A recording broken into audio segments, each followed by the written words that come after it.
Welcome back everyone to the Boto alien spaceship. I'm your captain, Mayara, and yes, I am appearing on screen in this video. This is just something I wanted to test to see if, you guys prefer this way or just a voiceover. So please let me know in the comments if you like this style of video. And today we are actually reviewing a game. Yeah, this is a video review, and this is probably going to be a controversial video. I don't know, and I don't care because I'm gonna say what I think anyway. So, alright. I remember watching years ago a YouTube video about a game called Nightmare Creatures for the PS1. I got interested in the game, but I only had the opportunity to play it a few weeks ago. I had some good expectations about the game based on what I saw, like the art style looked good and the premise seemed dark and interesting. It seemed like a solid horror title, but I would soon find out how wrong I was. Nightmare Creatures was released in 1997 and was developed by Callisto Entertainment and published by Activision. It's a survival horror game released for the PlayStation, Windows, and Nintendo 64. And later I'll explain why I'm using quotation marks. When I decide that I'm gonna review a game, even if it's not good, I will try to play it all the way. But this is a special occasion. This game disappointed me so much. It was such a lackluster experience that after 50 minutes of gameplay, I was like, nope, I'm done. I searched for walkthroughs of the game on YouTube, and the average time of completion of the game seemed to be between 2.5 hours and 3 hours. So it seems I have played kinda halfway through the game, but there's absolutely no way that I'm putting 2-3 hours more into this game. It's just not worth it, and I'm gonna explain why I think it's not worth it based on my experience with the PS1 version. And by the way, if you don't know, I have actually launched a blog called The Boto Spaceship, where I publish written reviews as well as game dev articles, and I'm also gonna talk about historical combat in games and movies. I've already published a review there about Alone in the Dark: The New Nightmare, which also was a complicated game. So if you want to read it, I'm gonna link it below, and you can also subscribe to the blog to know whenever I post something new, so do that. Are you noticing a pattern here? Nightmare Creatures, the new nightmare. I will definitely be more hesitant on playing any game with nightmare on the title from now on. But anyway, let's start. To summarize the story of this game, it's set in London in 1834. Adam Crowley is the villain. He was a scientist that rediscovered the practices of the ancient Brotherhood of Hecate and was now its leader. Oh my god, you can just feel the knowledge that the devs had about occultism, can't you? I mean, they're basically experts on the subject, like, come on. In the 17th century, the Brotherhood tried to create superhumans by reanimating corpses, but of course everything went wrong and the reanimated subjects became the monsters that you see in the game. One of the Brotherhood's members, Samuel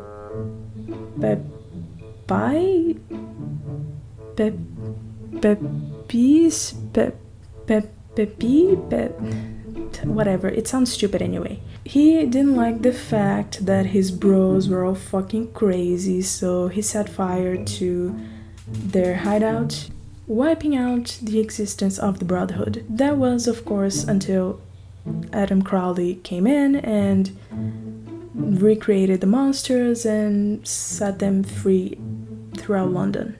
And now our heroes, Father Ignatius and Nadia, have to stop him, and that's when the game begins. To know all this, I had to actually read the manual for the game, because the game itself doesn't explain shit unless for the cutscene that appears before the main menu, which just talks about Crowley and says that he created the monsters. But when you start the game, after choosing your character that you want to play as, the game just drops you right into the action. You don't even know anything about the characters you're playing as, apart from their names. And mind you, this game came out in 1997. We already had games like Resident Evil, Clock Tower, and Tomb Raider that had cutscenes and had dialogue that explained what was going on and didn't rely solely on the manual to tell the story. Here, all we have is a small text in a loading screen that appears before each level that tells you your objective. For example, the first loading screen tells us that we have to find the door to the workshop. I'm assuming it's Adam Crowley's workshop. And there is this small window in the corner where we see Adam Crowley's stupid face for whatever reason. So I was like, yeah, okay, sure. And when I got there, when I finally reached the workshop's door, all I got was a screen saying congratulations and my stats and an option to save and continue the game. So I thought we would have a cutscene, maybe go into the workshop and look around and look for clues. Nope. Just another loading screen saying, well, there was nobody there, but you found a note stuck to the door and now you gotta go somewhere else. What? That's it? Yes, that's it. And now you gotta go around killing monsters again. The game is basically it. You run around killing monsters, and by the end of the level, you find out that, oops, Crowley escaped again, so I gotta go through another map now. How lazy is this? And the lack of cutscenes or dialogue is not only bad for the gameplay, more on that later, but it's also bad for the characters, because we don't get to know them. Not even a basic notion of who they are, so why should you care about them? Why should you relate to them? In a horror game, that's crucial. If you make the player care about the character, they become more engaged in the gameplay and more hesitant about the danger the character might face. Why do you think people like Jill Valentine so much, or Chris Redfield, or Harry Mason? In Nightmare Creatures, that doesn't happen. You just don't care. You don't even care about the villain. Oh, a mad scientist that wants to rule the world with monsters? Really? Revolutionary. And the fact that the character design is also very bland does not help, especially Nadia. There is a section in the manual talking about the characters, but you can read it here because I just don't care enough about them to read it. Just a quick comment about Nadia's bio, because in the manual it says that she is a fencer, among other things, and her sword movements in the game are actually not bad. She's not overcommitting or overextending her attack like we usually see in games. Her footwork is not that good, but the attacks are reasonable. Who would have thought? Okay, let's talk about some positives. The game looks good, in my opinion. Maybe I'm biased because I love pixelated textures and low poly models, but I do like how the backgrounds look and the models of the protagonists. The colors are nice and vibrant, and the elements in the environment create a very nice nighttime gothic vibe and look. Even the mandatory sewer level, which was the last level I've played, looks kinda cool. The animations of the characters are nice too. But keep in mind that when I say that I like how the game looks, I'm just talking about the gameplay, during the gameplay, because the CG cutscenes are just look at this. It's so ugly, Jesus. But what about the monsters? The first monster that we see is a zombie. The design is very generic, but it's readable. You understand that it's a zombie and it's creepy enough for the tone of the game. I also like the gargoyles that we encounter in the first level, even though I just saw a couple of them, but I think they look nice. The rest of the monsters are just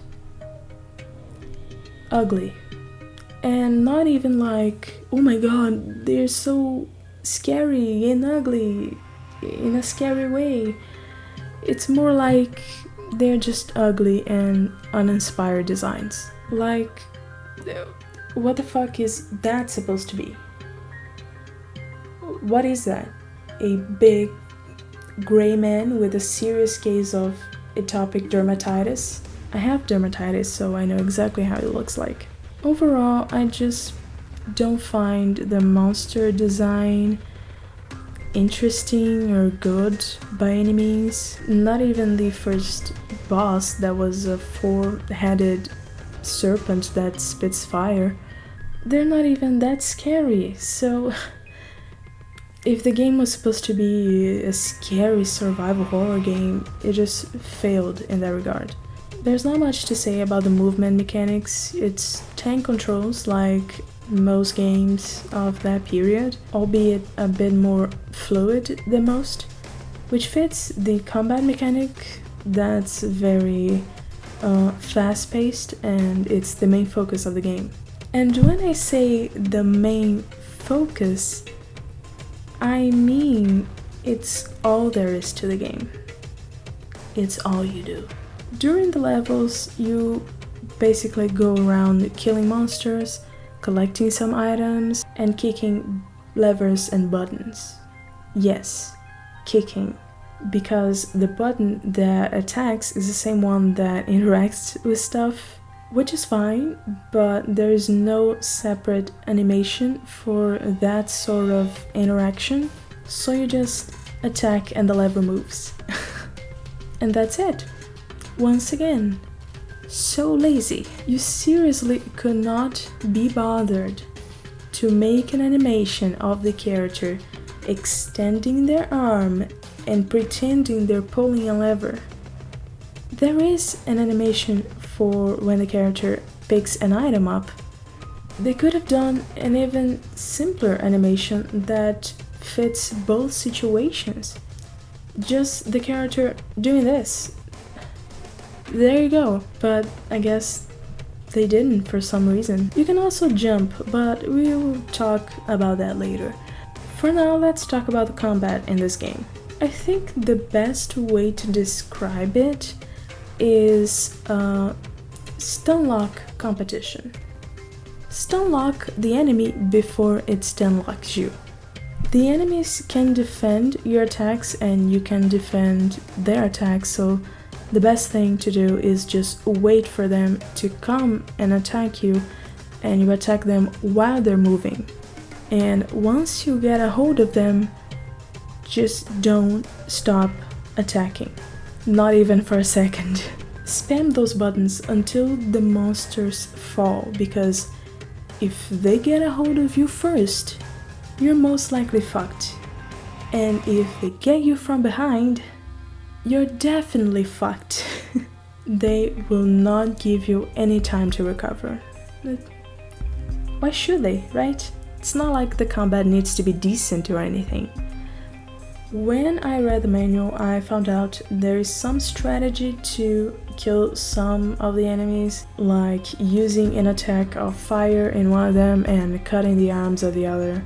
And one of them I found out by myself, which was against the zombie, that if you attack it while you're running, you just slice its body in half and the zombie dies permanently, because if you don't do that, if you just kick him or attack with your sword while just standing still, eventually the zombie is gonna fall, but it will get up shortly after.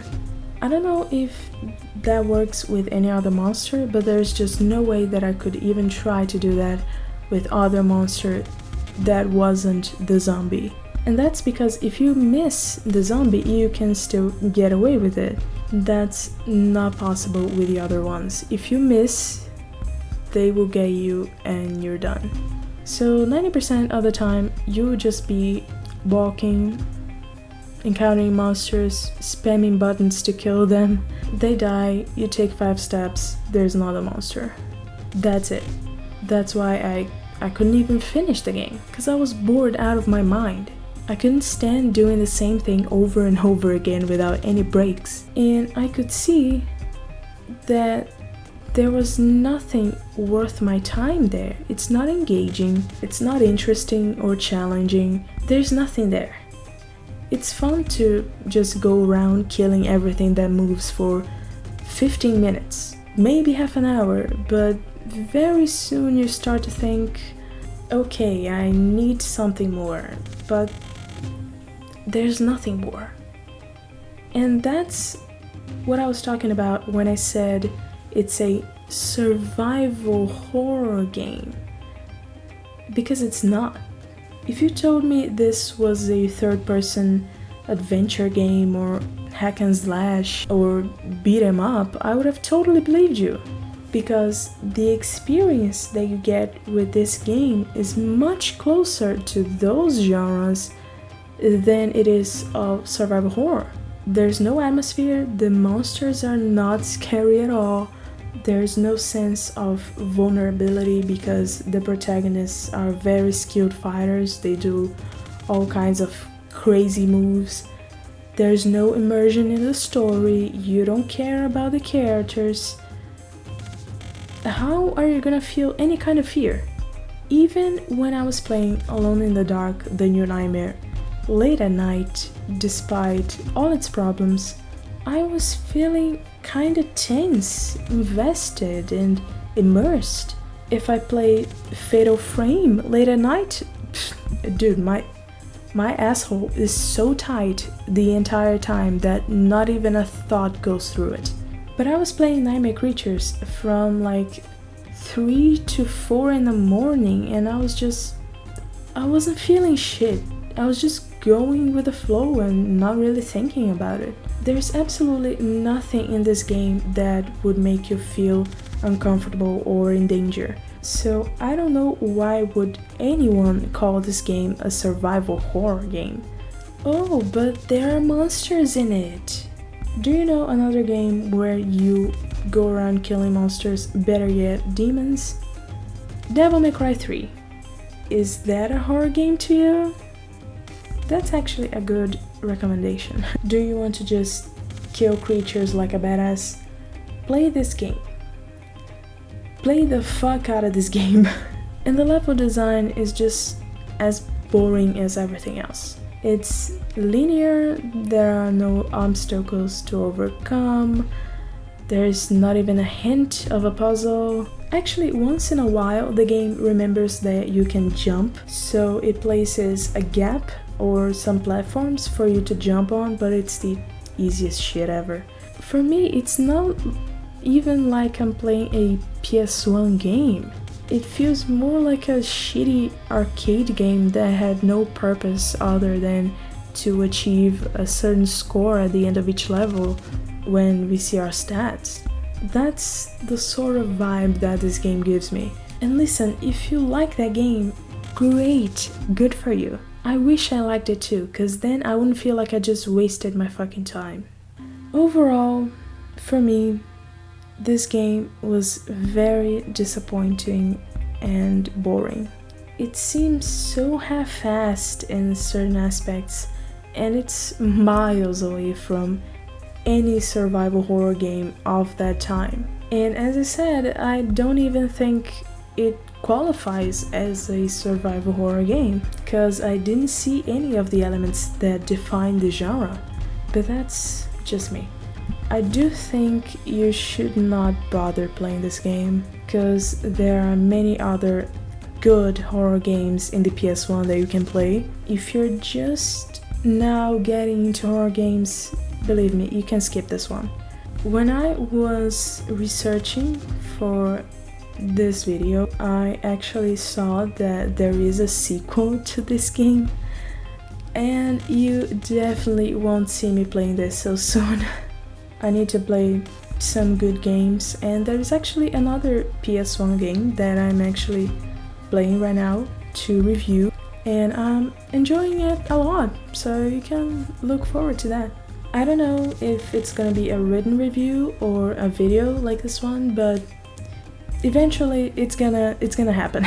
So comment below if there are any games that you really wanted to play and when you finally got to play them it disappointed you, and also feel free to tell me what you thought of the video. And don't forget that if you want to read my thriller novel The Children of Povelia, the link to my Patreon will be in the description as well. I am translating it from Portuguese to English, and there are some chapters available already. So thank you a lot for watching, and I'm flying away for tonight.